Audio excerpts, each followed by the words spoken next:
Our friendly, knowledgeable agents will give you free, no obligation information, handle all the insurance paperwork, and make sure your supplies are delivered directly to your door for free. Call U.S. Medical Supply 24 hours a day. 800-597-9323. 800-597-9323. 800-597-9323. Call right now. 800-597-9323. Hey, there's something you forgot to do. It sure is hot. Are you sweating like a dog? Wait, what? Dogs don't sweat. Oh no, you forgot to get your window tinted. Whether it's the kitchen window that sits in the sun for the hottest part of the day, or you just got new wheels, call Sharp Window Tinting in Burleson. 817-615-9379, or look them up on the web, sharpwindowtint.com.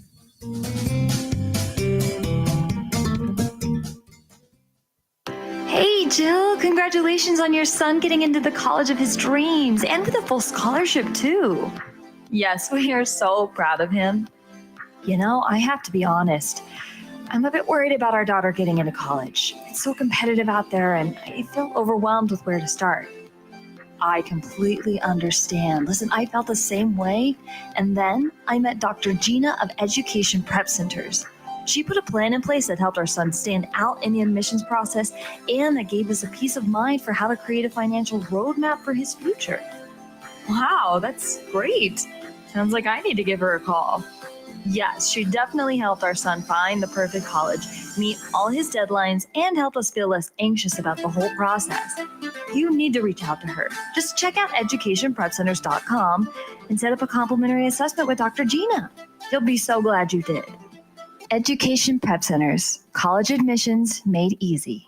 Fast Track Student Loans can get your student loans out of default, stop any wage garnishments, stop collection calls, and stop seizure of your tax refund. Give yourself a break. Stop the stress and get your student loan payments down to as little as $25 a month based on what you can afford to pay. 800-709-4395. 800-709-4395. 800-709-4395. 800-709-4395. You're listening to Joco Community Radio.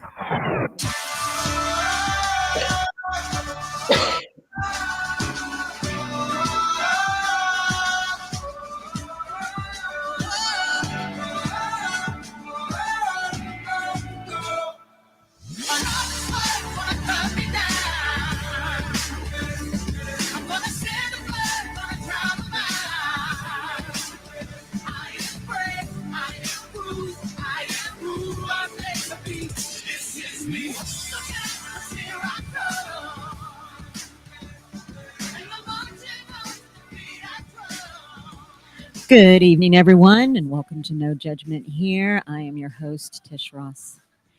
Tonight, TikToks at Gypsy Mama 20. Heather Collins joins us. I want to warn you that the subject matter that we will be discussing tonight is for mature audiences only, so viewer and listener discretion is advised. I also want to say that Heather and I are not doctors. We do not claim to be. We are two human beings who live life and who are on our journeys just like you are. Unfortunately, some of the cards that each of us are dealt, for whatever reason, can be quite painful, for lack of a better word. Tonight, we're going to be discussing Heather's journey as she describes and shares from her perspective, from her experience, molestation, being sexually abused.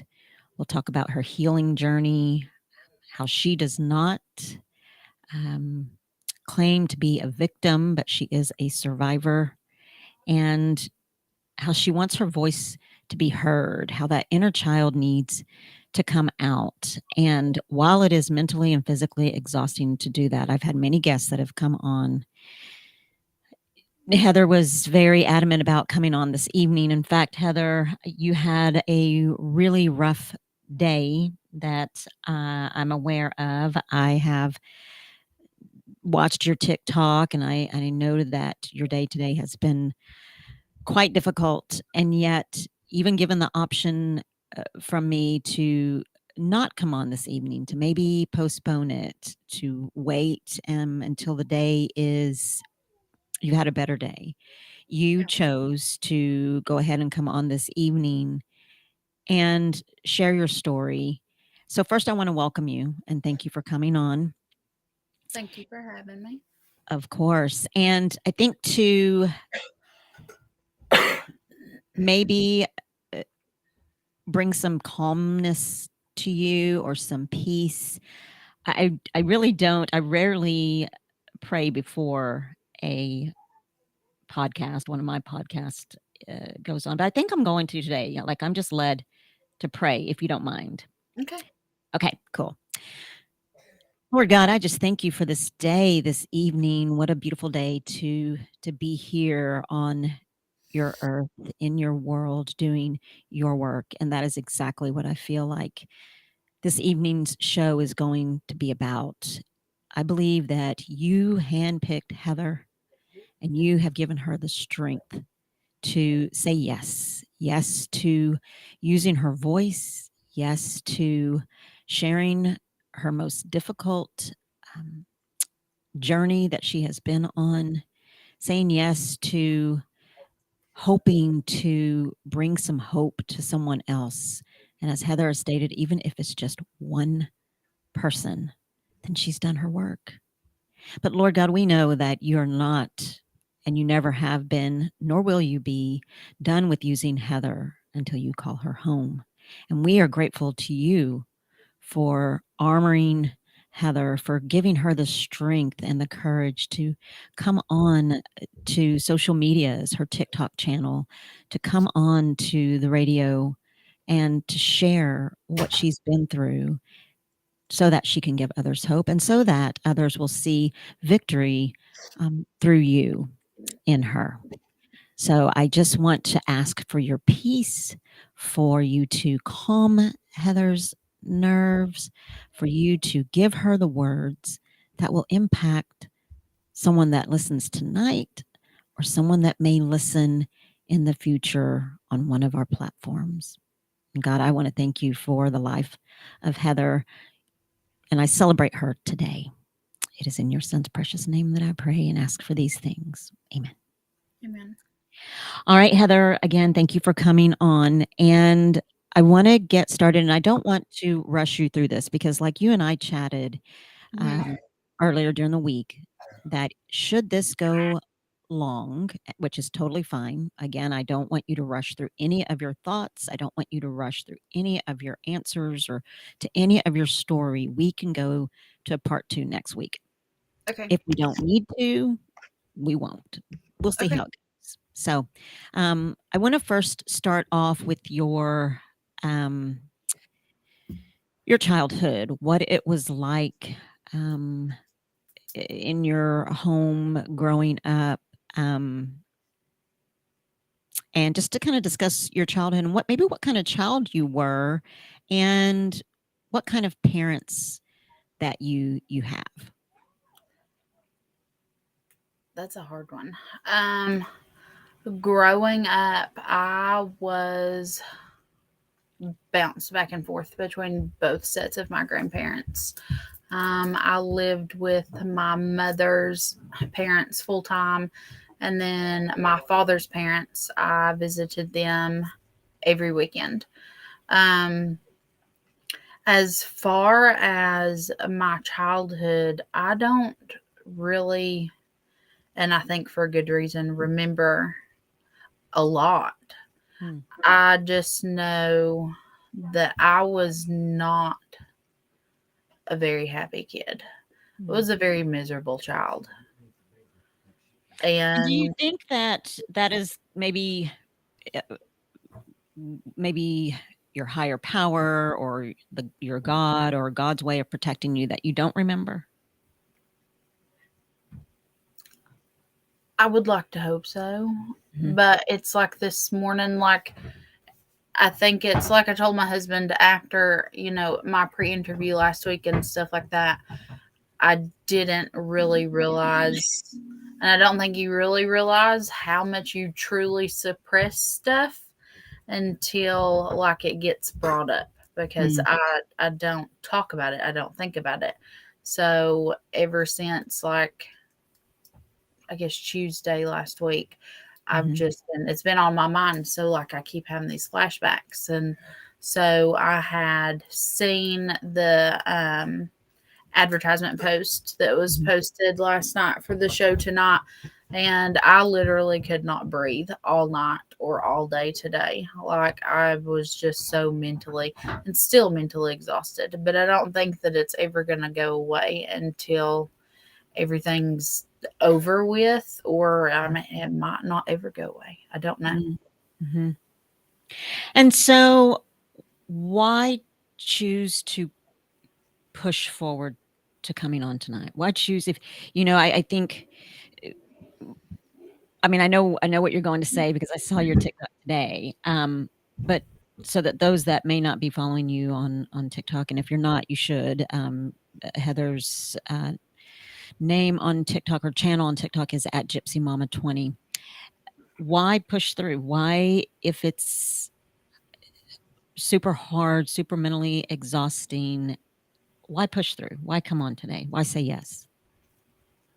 Because I hope at the end that I will be able to breathe again. But I know that there are so many, and not even children, even adults. Like, and I mean, there's probably adults older than I am, double my age, but they just continue to hold it in and suppress it. And I think that my hope is that if I can get even one kid, just one child, to speak up and confront somebody or say something, then that's one less child that has to endure what I've had to endure for the past 25 years. Because suppressing it may be easy, I mean, it's easy to push that trauma aside and, put it in the back of your mind. It's always going to be there. But that's the thing, is it's always going to be there. So in hopes of just getting it out. And I've lived with everybody just going on about their lives and her going on about her life and nobody ever thinking anything of it. And I sit here and struggle daily mentally. And especially since, I brought it up and decided to talk about it, I want in the long run for her to be held accountable. And so when you say her, pardon me for interrupting, when you say her, since we have a lot of listeners on that I can see and that don't know your journey, something happened to you when you were 6 years old, and you're referencing her. Share as much or as little as you and I discussed. It still remains the same. Who is her and what happened? My aunt. So as far back as I can remember, she did start it. I remember I was 6 because I've got a late birthday. So I had to start kindergarten late. So I started at 6. So I remember being in kindergarten. That's the earliest that I can remember.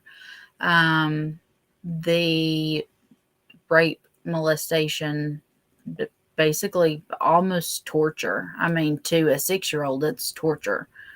Like, so yeah, and that's my mom's sister. So, and she's not much older than me. I mean, I'm 30 and she's probably 40, 41, maybe. So it started that I can remember when I was 6.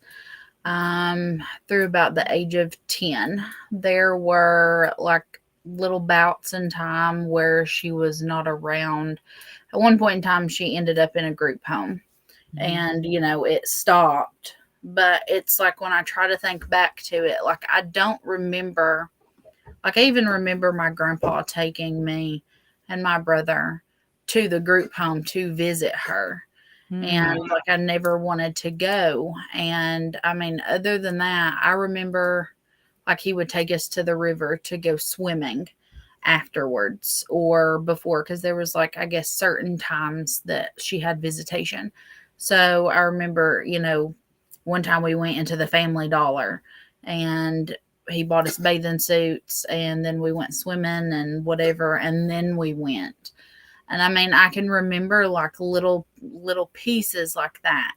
But I know in between those times, like she ran away a lot. She just whatever. When she wasn't there, it wasn't happening, but she would always come back and it would always start again.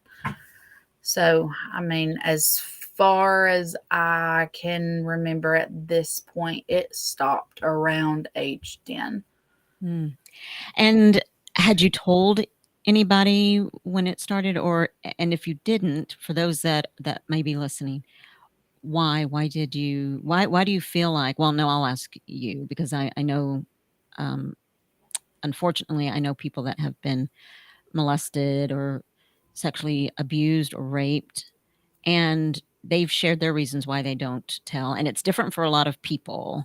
I know that it depends on the situation, but did you tell anybody? And if so, what happened? And if not, why not? No, I didn't. I was always threatened with my life. And of course, when you threaten a 6-year-old, like she would threaten me, it was very scary. And I did not feel secure in my home anyways. I mean, I'm not going to say I had a bad childhood. I had a decent childhood. But because of her, I was a miserable child. And I didn't say anything because I knew that it was wrong in a way, but also in a way at that age, I didn't really know, if that makes sense, what was right and what was wrong. And then when I felt that it was wrong on that side of the spectrum, I felt very ashamed. And even as I got older and I really realized that this is not okay and this is not supposed to be happening, like I felt really ashamed. I felt really gross, dirty, disgusting. Like I felt like if I told anybody, then, nothing was going to get done about it. Because, I mean, my sibling, when it happened to them, they spoke up around, and it wasn't like really speaking up. It was like, hey, she did this and this, like, I hurt, whatever, I itch. It was really weird, from the backstory that I've gotten. And I sort of remember bits and pieces of it. But I mean, it was like my grandpa didn't want to call the police or do anything about it. So at that point, this had been happening to me for years. So why would I say anything? Because nothing's going to get done. And then I had to face the retaliation. And so after hearing the reason why you didn't, I hope and I pray that we continue to forge on to breaking the shame and the stigma, because I totally understand your statements being, at 6 years old, I felt like there was something that it was definitely not right, but I also didn't know. And Yeah. I understand that, because there are children that, you're a child, 6 years old, and you trust, and especially if it's your family. Um, and also I think too that families sometimes don't want to say anything. And again, because they feel like if we say anything, I mean, what an embarrassment our family's going to be. And Yeah. so I think that anybody that's listening that goes through that, if your family does, if it's happening to you and your family doesn't believe you, then you need to go tell somebody else, and go tell somebody else, and go tell somebody else, because that's the first step in, believe it or not, that's the first step in your healing journey, and to to try to get help, and don't stop until someone listens. Yeah. I think because it'll just keep going on and on and on. And I also think, Heather, that you're so right that a lot of people don't want to share their trauma because they prefer to push it down. And like you said, it'll always be there. But bravo to you. What happens to you or to anybody else that speaks of it, as it is, trauma is extremely difficult, PTSD and horrible to go through. But what happens if you speak about it and something changes in a positive way, for you or for someone else? And so I so applaud you. I wished I had a better word to cheer you on. I'm proud of you for pushing forward, as exhausting and as difficult as it is to do. I believe that when we on TikTok, when you talk about your healing journey, I do believe that speaking and sharing your story not only helps others, but I think it also helps you. I think eventually it will start to help you. It'll And so, definitely take a lot more time. But I think that, and like this morning, in my TikTok video from this morning, it's tell like, everybody what happened this morning. so I was so just mentally just drained. So I literally went to the gas station and in my nightgown and my cardigan, my dirty cardigan. And I got, one thing you don't do, you just don't eat gas station food. But I went and I got me I was about to throw up. So I got me a steak biscuit from the gas station and my Dr. Pepper and a pack of cigarettes. Like, that's how stressed out I've been. Like, I don't smoke. I smoke on very rare occasions. And I feel like it's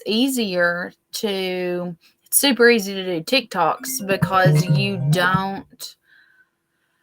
you're not talking to somebody else. I mean, you are in a sense, but you're facing yourself talking to someone. So, it's like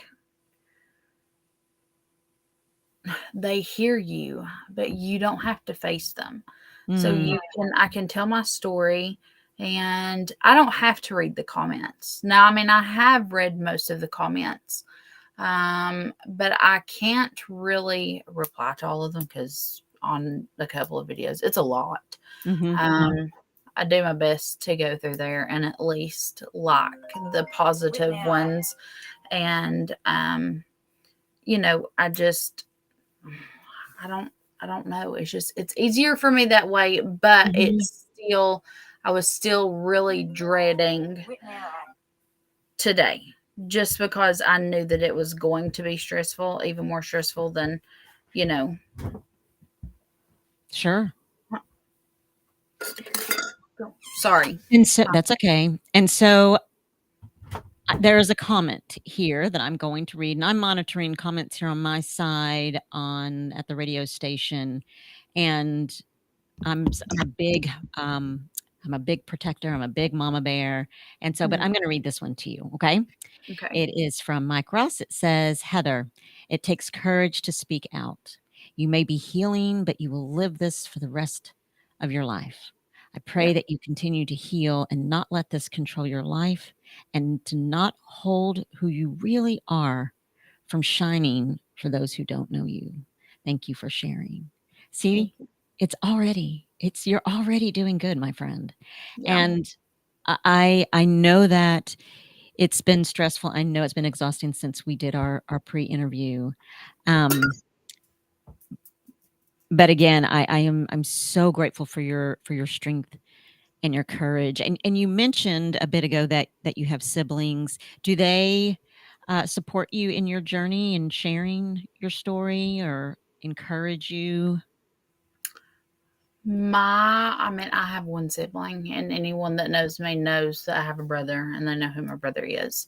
So, I told him that what I was doing, And he was like, just don't bring me into it because I don't want people to know. Well, obviously, people are going to know. Mhm. Like, TikTok's not just a private platform. Like, people are going to know. Mhm. And, I just think that he still carries around a lot of the shame that I did for so long, because for a really long time, I didn't want people to know. I still don't want people to know because I Mhm. still feel really gross about it and ashamed, but I know that I didn't do anything wrong. So, Right. and I don't think that he's ever really come to that conclusion that he didn't do anything wrong. Mhm. So I don't think that I'm going to get as much support from him as I would like. Maybe someday, but definitely not right now, I don't think. And that's okay because, I mean, it took me 25 years. He's a few years younger than me. So maybe, it might take him 25 years. It might take him 30. It might take him 40. I don't know. It might take him forever. But like Mike said, it's going to be something that we live with for the rest of our lives, whether we hold on to it or speak about it. Mhm. And then he also commented just now, exactly, Heather, you did not do anything wrong. And I think that that's what a lot of people that go through trauma, it's almost like it's back and forth. It's like a ping pong ball. I mean, one minute you think, okay, no, I didn't do anything wrong. And then the next thing you're feeling like, I feel ashamed. I feel, I feel ashamed. I feel guilty or whatever. And then you go back and you think, no, but I didn't do anything wrong. I mean, it can be, but the only I can describe it as like a ping pong. It's just a battle within your brain. And I think too, especially if when you reach out and you tell somebody and they don't want to do anything about it, I can't imagine as a child even how that affected you. Mm-hmm. I was really closed off as a kid. I didn't really.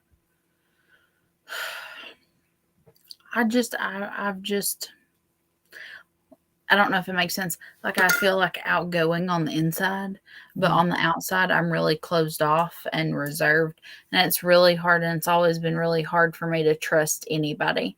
Like, growing up, even though, I never even said anything, it's like one of the things that, like, her signature move was like to keep us quiet. And I know it wasn't just me that it happened to, but, like, she would put her whole hand over our face, like our nose and our mouth, and literally, like, she would squeeze our noses and bear down so hard on our face. And so it's like the one time that I didn't really say anything. I was asked because I had a handprint on, like, it was so hard and my face was just so little. Like, I had sort of like a little bruise, and you could tell it was a handprint. And my grandpa was freaking out because he was like, you have to go to school. Like, what happened? Blah, blah. I was like, she just smacked me in the face. Like, what do you want me to say? But then I still got beaten after that from her because she got in trouble for smacking me in the face. But I mean, what was I supposed to say? Was I supposed to say what you really did? And then what repercussions would I have gotten at that point? So it was never really, there was never really any chance for me to say anything. If I ever spoke up, she was very violent. Her rap sheet today is, I mean, longer than the United States is wide. Like, she's a very violent person.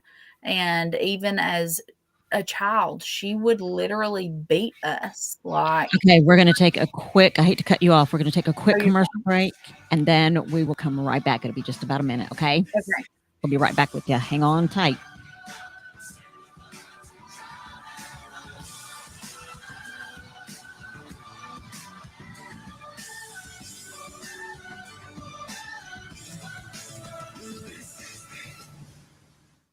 Let's be honest. Wheelchairs are heavy, bulky, and ugly. If you carry a wheelchair in your car to take care of a loved one, you know how hard it is getting that clunky, old-style wheelchair in and out of your car. Introducing the Feather Chair Wheelchair. At 13 pounds, it's the world's lightest wheelchair. It folds in seconds and fits neatly in your trunk, backseat, or closet, so you can take it everywhere. And it's only available right here. Order yours today and get a free wheelchair case, a $50 value, yours free. The Feather Chair, the world's lightest wheelchair, is just $4.99 with easy payments as low as $16 a month. Sorry, no Medicare or insurance accepted. So call right now to order yours. 800-823-5826. 800-823-5826. 800-823-5826. That's 800-823-5826.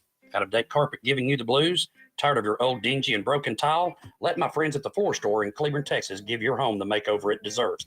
This is Old Taco Joe coming to you for the Floor Store. Whether it's carpet, tile, wood flooring, or real wood laminate, the Floor Store can cover all of your flooring needs. Located at 405 West Henderson Street in Cleveland, Texas, owner Brent Harris can help. Shower tile, tub surrounds, even backsplashes. Give them a call today at 817-641-9444. The Floor Store, they got you covered. When you're hungry for tender brisket or some delicious homemade cobbler, then look no further than Leach Brothers Barbecue, located at 1106 East Henderson in Cleveland, Texas. Leach Brothers has been family owned and operated since 1950. Take it from me, Taco Joe Orwinski. Todd and his family have been filling my belly breakfast, lunch, and dinner for a long time. Heck, I even have my own booth. Open Monday through Saturday, 6 a.m. to 7 p.m. Come see them for dine-in, carry-out, and all your catering needs. The voice of Johnson County, JoCo Community Radio.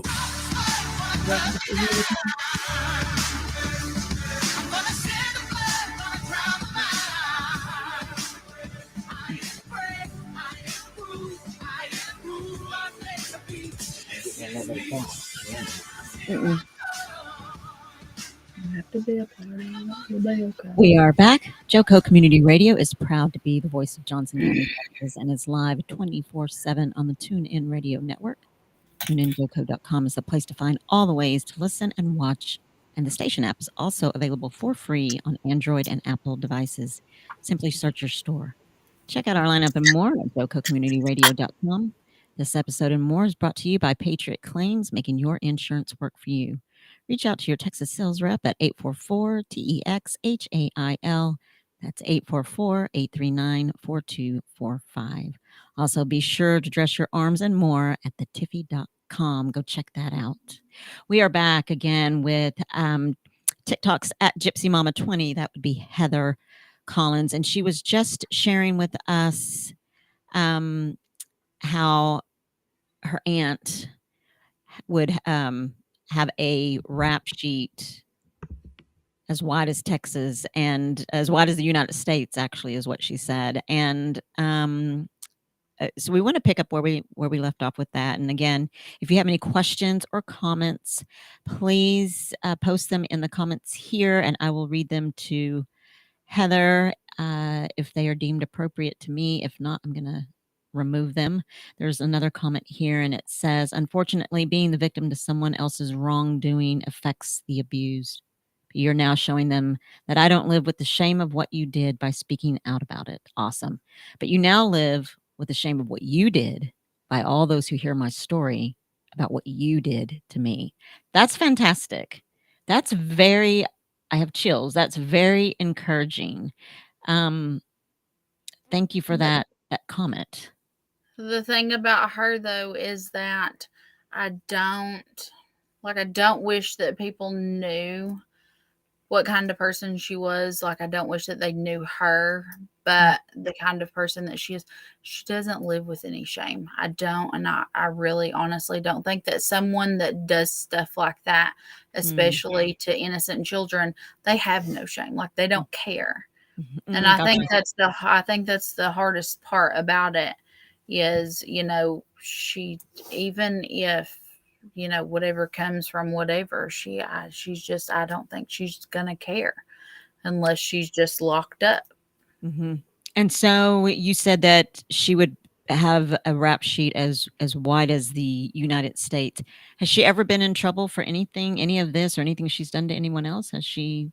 served any time for it? She has been in trouble for, drugs, and, she'd always steal my grandparents' car, and she probably took them on a high-speed chase through like 3 different counties. They ended up getting her with the nail strips, and that's when she got sent off to the group home after she did a little stint in juvie, I guess. But even crimes against children, there was, I think it was probably back in 2015, maybe 2016. She was charged with reckless endangerment and contributing to the delinquency of a minor. She was just like, they're child crimes, but she's literally let out. And that's one thing that stopped me. That's probably the only thing that has stopped me from, taking this a step further, which I plan to. It's just with everything that's been going on, it's been super stressful for me. But she's been a paid informant for our county for so long. And what good at one point, what good was it going to do me? I think at this point in time, they're pretty fed up with her. So I think, I might have a shot, but whether I have a shot or not, I'm at least going to pursue it.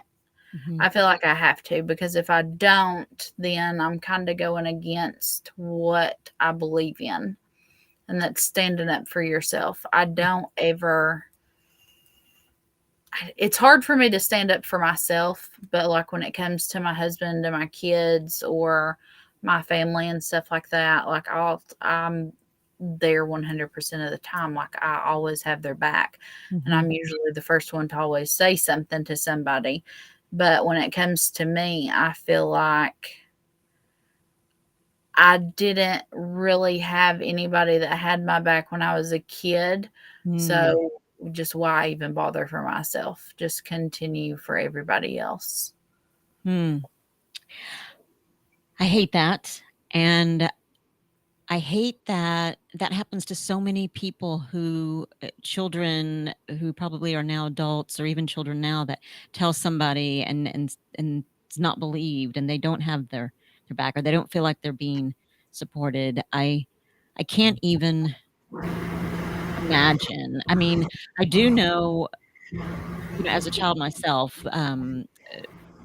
who lived with a dad who I love my dad, but he had an issue with alcohol, and I forgive him. Alcohol is a disease and whatnot. I don't think that it justifies being beaten and abused, but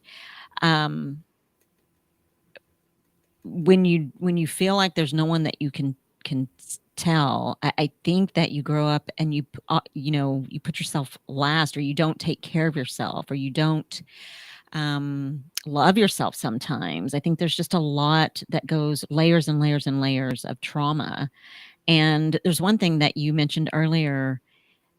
You said that she used to cover your mouth and your nose. And I was listening to one of your TikToks that said that you have like PTSD from that. If anybody comes near your face or touches your nose, or even if, as your son is, squeezing your nose like little kids do, they like to honk your nose, that's still, and you're working through it, but that it's still very hard when it comes to your face. That's our youngest has this thing, like he will go around and he'll grab your nose and he'll say honk honk, and it really is, it's cute, and it's he's started that a couple of years ago. But even then, like, you can ask my husband or anybody that's been around, like when he gets in my face like that, like I lose my breath and I can't take it. And I went, I think, probably 9 years without going to the dentist because I could not, I can't even have my teeth cleaned without having the laughing gas. Like it doesn't matter what it is. If somebody's in my face with their hands, I'm losing it. Like I can't mentally handle it. And does it bother you when they're putting the laughing gas on around your nose? I'm sure it does. It does, but I know, that's going to help me. Gotcha. Mm-hmm. In a sense. So this whole 2020 mask thing we had to go through was not fun. I really didn't wear a mask. I couldn't. So that was hard. There's another comment. It says, I pray that she has a conscience, referring to your aunt. I pray she has a conscience and that it eats her alive, and she, if not now, will soon consume her soul for the rest of her life. If she could only feel what I feel about her, and I don't even know her. Thank you for that comment. So have you received, from being on TikTok, and I know that you have a lot of followers on there, have you received support from them? Have you received backlash, positive, negatives on there? I have, like I told my husband, I have received 99.9% positive feedback. And it made me realize at that point, when I was reading through a bunch of comments on that one video that really, like the very first one, how many people actually went through it. Like a lot of people were shocked that it was by a woman. Women are predators too.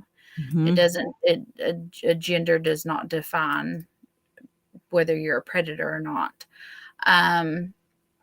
But, there's a lot more people out there than I ever realized that went through this as a child with their family members.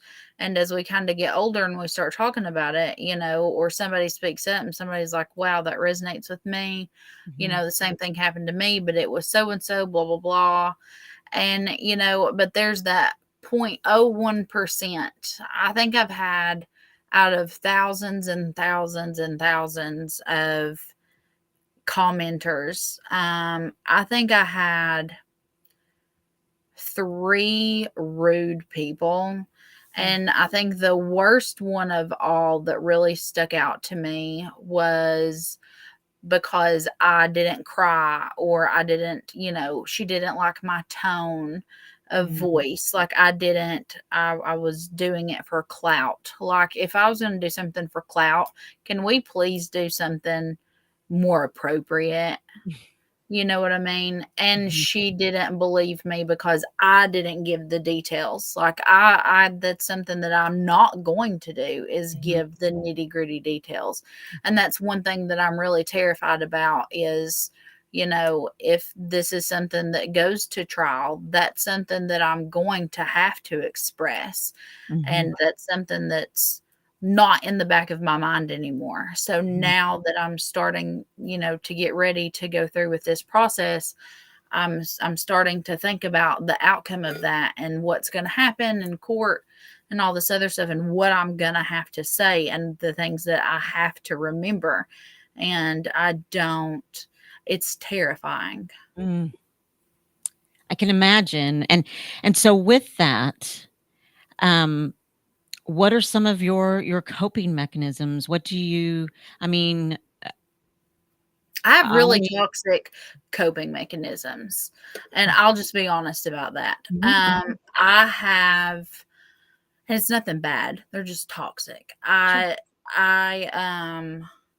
a lot of times, well, all the time, to kind of keep my mind off of things and to kind of keep pushing forward, I will. And it's not just from this one isolated incident. It's from a lot of things, but it started with that. And I started doing this as a child.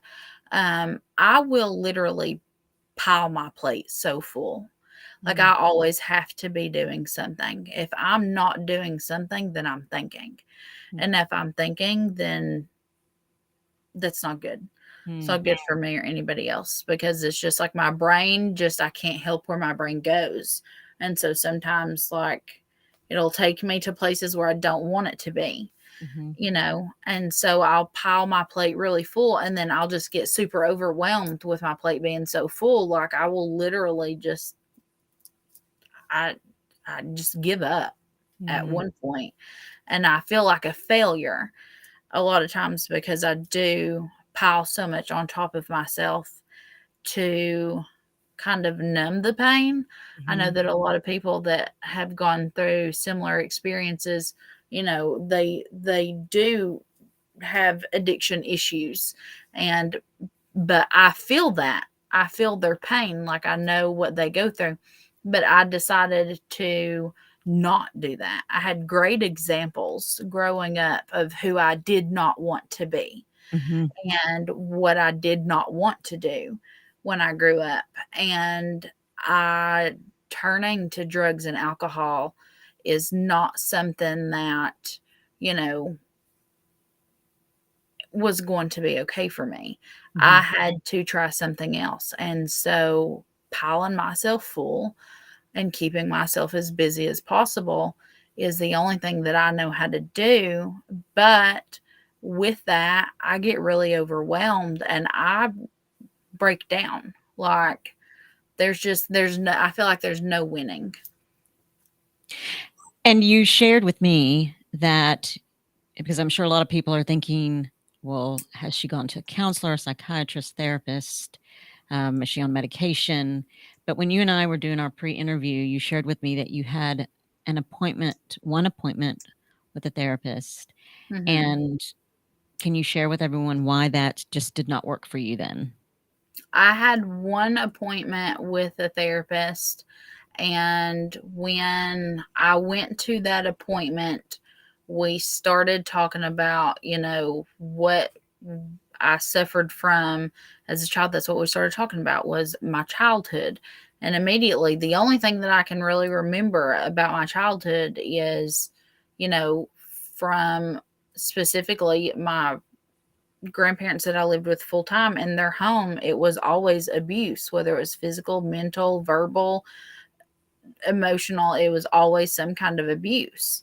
And so that just brought that up, that whole molestation and situation and everything. And I didn't want to think about it. There was no reason that, I had suppressed that for so long at that point, and I didn't want to think about it. If I didn't want to think about it, before then or at that point in time, then I didn't want to think about it in the future. So that was my first and last session, because that was traumatizing to me. And so do you have any, I know that you shared that there's a toxic coping mechanism, but do you have someone that you can go to in your times of, man, I need somebody to talk to. I'm overwhelmed. I'm losing my mind. I feel like I'm spinning out of control. Do you have someone that you can go to and just let it out? Do you have a healthy way of dealing, going for a walk, going for a jog, reading a book, listening to music? Do you have something like that? I learned like a healthy way of kind of coping with my anger and anxiety and stuff like that a couple of years ago. Well, probably 4 years ago now, was the gym. But with, everything, just life going on all the time, and I can't be in the gym all the time. The one person that I can always count on is going to be my husband. I can, he's non-judgmental at all. And, he accepts me for who I am. And he knew that this happened, but he doesn't know to what extent really. But it's just because I don't want to talk about it. It makes me really uncomfortable and it kind of drags me down. So I can talk to him if I need to. Okay. And I know that he'll be there for me, but I don't really want to yet. Like, I don't think I ever want to talk to anybody about it. Like, that's like my thing. Like I said before, like when we if this is something that does go to trial, like I know that that's something that I'm going to have to discuss. And I know I'm going to have to, but I don't want to. But I do, I can always count on him. And I know that he's always got my back no matter what. And if I don't want to talk about it, he's not going to push me into something that I don't want to do. Exactly. And what a blessing it sounds like he is to you and your children, as you are a blessing to him and your children as well. We have a comment here. It says, Heather, you are winning, in all capital letters. You go, girl. You keep fighting through this. You go to court and you unleash all of those feelings and emotions on her in that courtroom. So the judge and the jurors, if need be, but mostly her, feels your feelings and emotions and hears your voice loud and clear. I don't know if this is some. Thank you for that comment. I don't know. You know what? I don't think I'm going to ask that question. It seems, I don't want to bring up anything that might be traumatic, because as a result of this and the trauma that you deal with now, I mean, you suffer from anxiety, panic attacks. You also shared that you have ways that you deal with your anger and your anxiety and PTSD. And so I'm going to scratch the question that popped into my head, but I'm wondering if when you come on next week, because we have about 8 minutes, I'm wondering, would your husband be open to coming on? I would love to hear his point of view in terms of how what kind of advice would he give to a man or a woman that is married and their spouse is not sure how to help their spouse, or how to I'm sure at some point he probably feels like at your times when you may be having a panic attack or experiencing PTSD, that could maybe at times feel helpless, like I don't know what to do to help you, or I wish there was something I could do to help you. I'm wondering if he would be open to possibly coming on. I mean, and if he doesn't, that's okay. Not a big deal. You know how I am, Heather. But He's sitting over here smirking. He said, yeah. Oh, good. Yeah. Good. Well, he can pop on in now if he'd like. That's what I told. He's got, listen. It's okay. Next week will be great. Next week will be great. So this might be a hard question, and if you don't want to answer it, please just say, and I want to skip it, and that's fine with me. What happens if you do go to court and you do have to get on the stand and share all that, the details and all that crap? What happens if she doesn't go to jail? How does that make you? I think that's a huge reason why I have not used to. The biggest reason why I didn't do it was because the state of Tennessee had a statute of limitations, and we no longer have that statute of limitations, which opens that door. And that was one of my biggest concerns, was with her being a paid informant for so many years.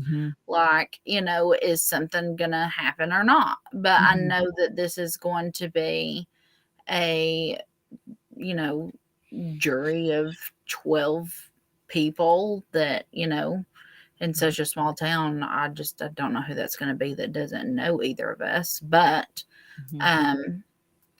that's always in, I learned at a young age, hope for the best, expect the worst. So I have thought about that, and there's nothing that I can do. Right. The most that I can do is say that, I did this, and everybody knows who she really is, because we all know that the judicial system is not fair. Right. That they're not fair at all, and they're not fair in justice. They let a lot of things go that they should not let go, and they put people behind bars that should never be behind bars.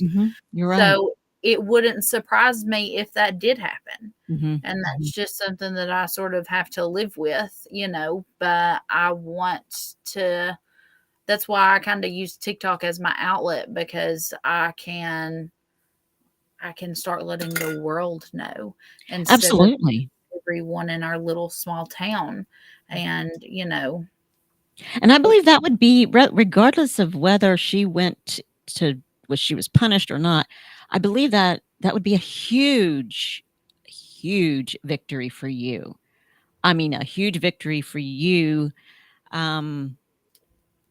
to use your voice, to go through with what is the process, the right process, trying to get someone to listen, someone to make her pay, even the narcissistic abusers really could give a rat's ass, I mean, Yeah.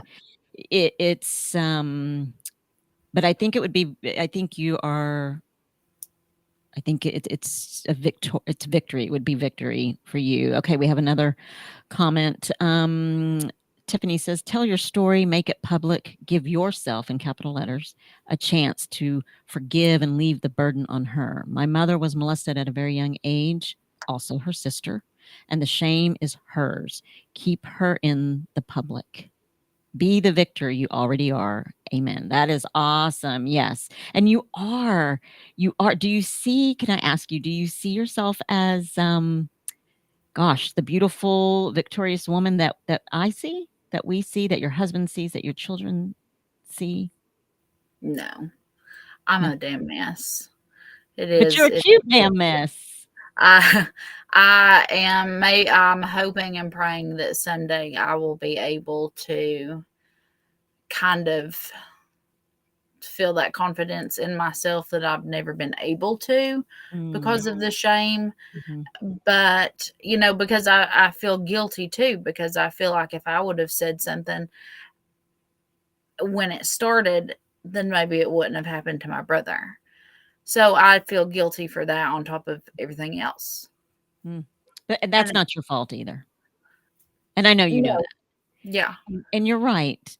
You're right, Heather. It's that kind of trauma you're taking the first steps. And I know that you're going to get there. You just keep on plugging away, and just with the support that you have from your husband, that the support that you have from your children, and I'm going to say from the support that you have of your listeners from either TikTok or the people that will be listening here. I mean, I see people on here saying so many great positive things about you. I mean, you're one hell of a woman with a whole lot of courage, and you may not feel like it right now, but my hope and my prayer is that the baby steps will continue to start peeling those nasty layers, and that you come out and you be the person that God intended for you to be. Yeah. All right. Well, we are going to hop off, and I know that people can't wait next week to find out where you are at right now. You have a nonprofit, and we get to meet your hubby.